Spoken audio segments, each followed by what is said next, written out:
பிரபஞ்சமானது ஓங்கார பிரணவ மந்திரத்துல உருவாகி உயிர்கள் உருவானது நம்ம எல்லாருக்கும் தெரியும். இந்த ஓங்கார சத்தம் தினமும் பஞ்ச வாத்தியங்களோட வெள்ளியங்கிரியோட 7வது மலையில தினமும் கேட்குதுன்னு அங்க உணர்ந்தவங்க சொல்றாங்க.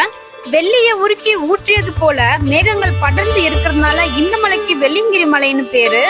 ஐயன் சிவபெருமான் இன்னும் இங்க வாழ்ந்துட்டு வர்றதுனால இந்த மலைக்கு தென் கைலாயம்னு இன்னொரு பேரும் இருக்கு. பல அமானுஷங்களும் ஆச்சரியங்களும் நிறைஞ்ச இந்த வெள்ளியங்கிரி மலைக்கு சித்ரா பௌர்ணமி தரிசனத்துக்கு நாம இங்க வந்திருக்கோம். சிறுவாணி மலையை ஒட்டி மேற்கு தொடர்ச்சி மலையில இந்த தென் கைலாயம் அமைஞ்சிருக்குது. இந்த மலைக்கு கிழக்குல தொடர்ச்சியா மருதமலையும் அமைஞ்சிருக்குது.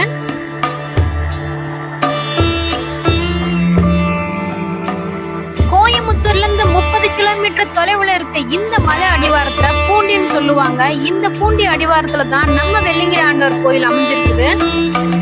கடந்த 30 வருஷமா எங்க வீட்டுல நாங்க குடும்பத்தோட சித்ரா பௌர்ணமிக்கு இங்க வருவோம். இந்த வீடியோ பாக்குறவங்க மலை ஏறவங்களா இருந்தா எத்தனை வருஷம் மலை ஏறீங்கன்னு எனக்கு கமெண்ட்ல சொல்லுங்க.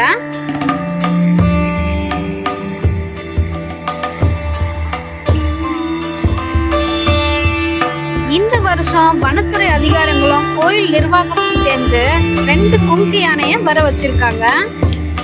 இந்த 2 கும்கி யானைகளையும் பொள்ளாச்சி பக்கத்துல இருக்க வால்பாறையில இருந்து டாப்ஸ்லின்ற முகாம்ல இருந்து வர வச்சிருக்காங்க.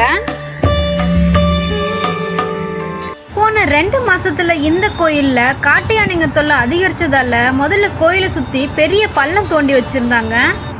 இருந்தும் வேற வழியில வந்து யானைங்க அட்டகாசம் செஞ்சதால சித்ரா பௌர்ணமி நெருங்கிட்டு இருக்கிற இந்த வேலையில மக்களோட சேஃப கருதி கோயில் நிர்வாகமும் வனத்துறை அதிகாரிகளும் சேர்ந்து இந்த 2 கும்கி யானைய வர வச்சிருக்காங்க.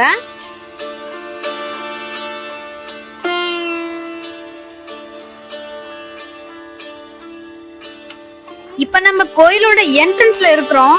இங்க மலையேற தேவையான மூங்கில் குச்சை வாங்கிட்டு மலை ஏறுவாங்க. ஏன்னா சிவனோட 7 மலையிலயும் இந்த குச்சி தான் அவங்களுக்கு பேலன்ஸ் கொடுக்க போகுது.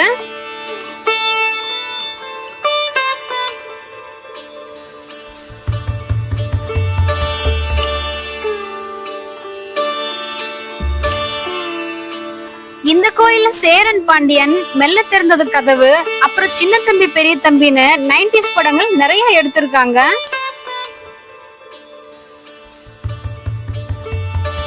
மணி இப்பதாங்க 6 ஆகுது. நாங்க விடிய காலமே இங்க வந்துட்டோம். இந்த கோயில காலைல 7 மணிக்கு தான் திறப்பாங்க. இந்த கோயிலுக்கு நம்ம வந்துட்டா நமக்கு சாப்பாட்டுக்கு பஞ்சமே இல்ல. ஏன்னா இங்க விடியறதுல இருந்து தொடர்ந்து அன்னதானம் தந்துகிட்டே இருப்பாங்க.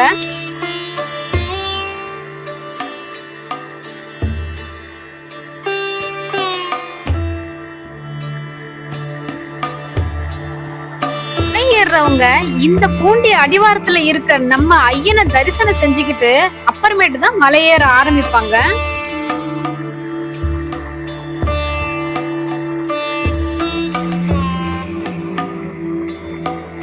இங்க வயசுக்கு வராத சின்ன பிள்ளைங்களுக்கும் 60 வயசுக்கு மேல் உள்ள லேடிஸுக்கும் மட்டும்தான் மலையேற அனுமதி இருக்குது. இங்க மேல பிளாஸ்டிக் பேகுங்க அப்புறம் பிளாஸ்டிக் பாட்டில் எல்லாம் எடுத்துட்டு போக அனுமதி கிடையாது.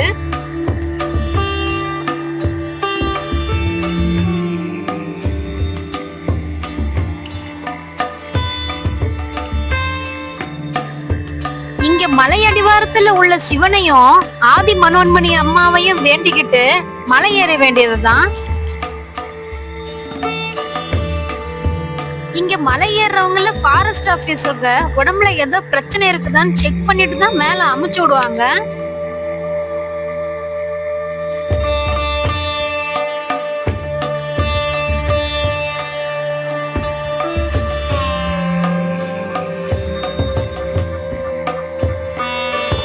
இப்ப நம்ம பாக்குற இந்த மலை தான் முதல் மலை. இந்த மலை ஏறது கொஞ்சம் கஷ்டமா தான் இருக்கும். ஏன்னா படிக்கட்டுகள்லாம் ரொம்ப செங்குத்தாவே இருக்குது.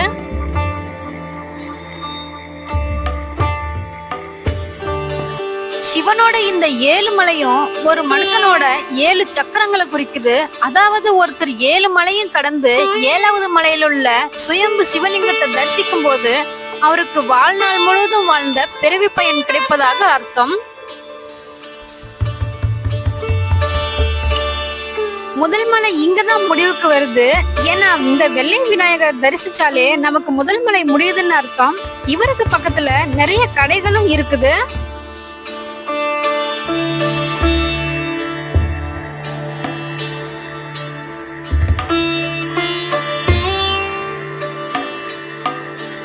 ரெண்டாவது மலைய வழுக்கு பாறை மலைன்னு சொல்லுவாங்க. ஏன்னா இங்க படிக்கட்டுகள் இல்லாம பாறை மேலதான் ஏறி போயாகணும்.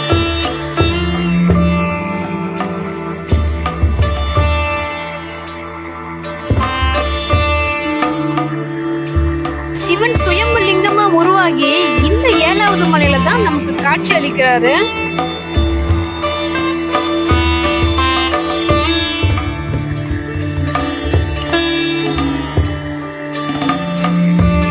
ஆக மொத்தம் 7 சக்கரங்கள்ல மூலாதாரமாக வெள்ளி விநாயகர் கோவிலும், சுவாதிஷ்டானமாக பாம்பாட்டி சுனையும், மணிப்பூரகமாக கைத்தட்டி சுனையும், அநாகதமாக சித்தர் ஒட்டரோட சமாதியும், விசுத்தியாக பீமன் கழித்திணை மலையும், சக்கரமாக ஆண்டி சுனையும், இதையெல்லாம் அடைஞ்சு கடைசியா சகஸ்ரஹார சக்கரமாக வெள்ளியங்கிரி சுயம்புலிங்கத்தையும் தரிசித்து தன் பிறவி பயனை அடையலாம்.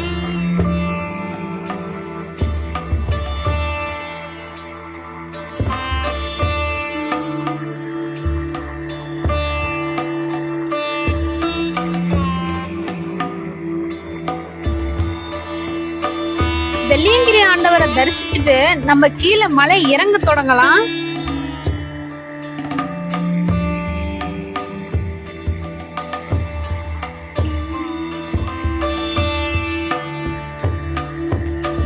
அடிவாரத்தை வந்தடைஞ்ச உடனே நாம தாமரை இதழ்கள் மேல வட்டமா வலம் வர மாதிரி அமைஞ்சிருக்க இந்த நவகிரகங்களை வழிபடணும்.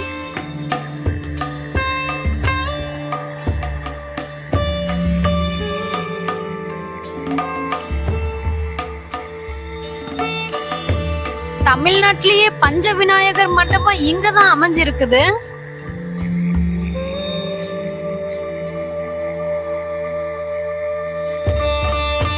இந்த வீடியோ உங்களுக்கு பிடிச்சிருந்தா நம்மளோட சேனலை லைக் பண்ணுங்க, ஷேர் பண்ணுங்க, சப்ஸ்கிரைப் பண்ணுங்க.